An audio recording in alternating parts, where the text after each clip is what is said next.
There is nothing better than a ripe, juicy summer peach. I'm gonna be showing you how to make a super easy, knock your socks off peach cobbler that you're going to be obsessed with. So let's go ahead and get started.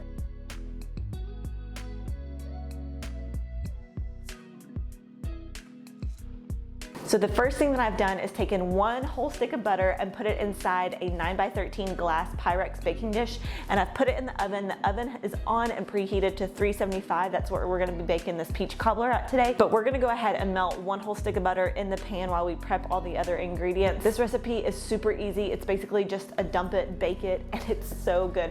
So first thing we're gonna do is prep our peaches. I have 6 cups of peaches in this bowl, and that's about 6 to 8 peaches, depending on how big your peaches are. And also, if you're not gonna be making this during the summer when peaches are in their prime and ripe and you can get them at the grocery store, then you can use frozen sliced peaches for this. It works just as well. So we have our peaches, and we're gonna add 1 cup of sugar right over top.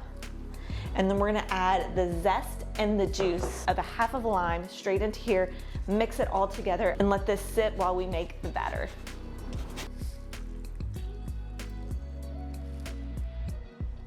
Perfect, and then we are just going to stir that around so that it coats all of the peaches, and then we'll just sit it off to the side while we assemble the batter. Okay, next up is the cake batter, and it's so easy. We're gonna add 1 cup of flour, 1 cup of sugar, 1 cup of heavy whipping cream, 1 cup of milk, 1 teaspoon of baking powder, and 1/4 teaspoon of salt, and then a teaspoon of vanilla, or if you're using vanilla bean paste, which I use in all my baking goods, I use about 1/2 teaspoon. So we'll just give it a little pour, perfect, and then we'll mix it all together, and that's it. It's super, super easy. The baking is even easier, and the flavor and the taste is, oh my gosh. You're not gonna be able to have self-control in this, I'm just gonna warn you.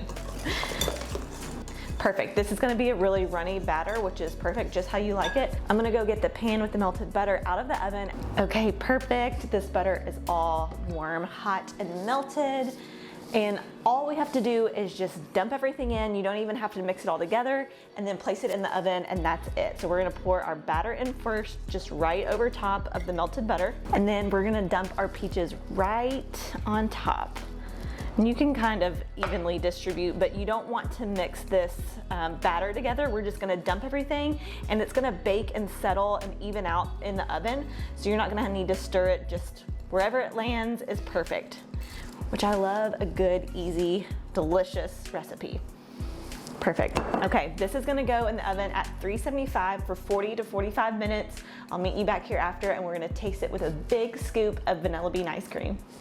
Oh my goodness. I wish that you could have like smell-o-vision or smell through the camera, because my house smells amazing. This has just come out of the oven. It ended up baking for about 45, 47 minutes. You wanna bake it till it's golden brown on top and this middle is set. Take it out and let it cool for about 5 or 10 minutes, and then scoop you a big serving out with a big scoop of vanilla bean ice cream, because that's the only way you can eat it. Hot, fresh, sweet, summer ripe peaches with that cold ice cream. It's like the perfect combination that everybody loves. I need to try this right now because I can't handle it any longer. This is gonna be dangerous for you. It's so good. You all have to make this peach cobbler this summer and squeeze every last drop out of the summer and all the right produce. For this full recipe, head on over to KentuckyLiving.com. Everything that you need to know is there. Thank you for joining me in my kitchen today, and until next time, I will talk to you all very soon. Bye.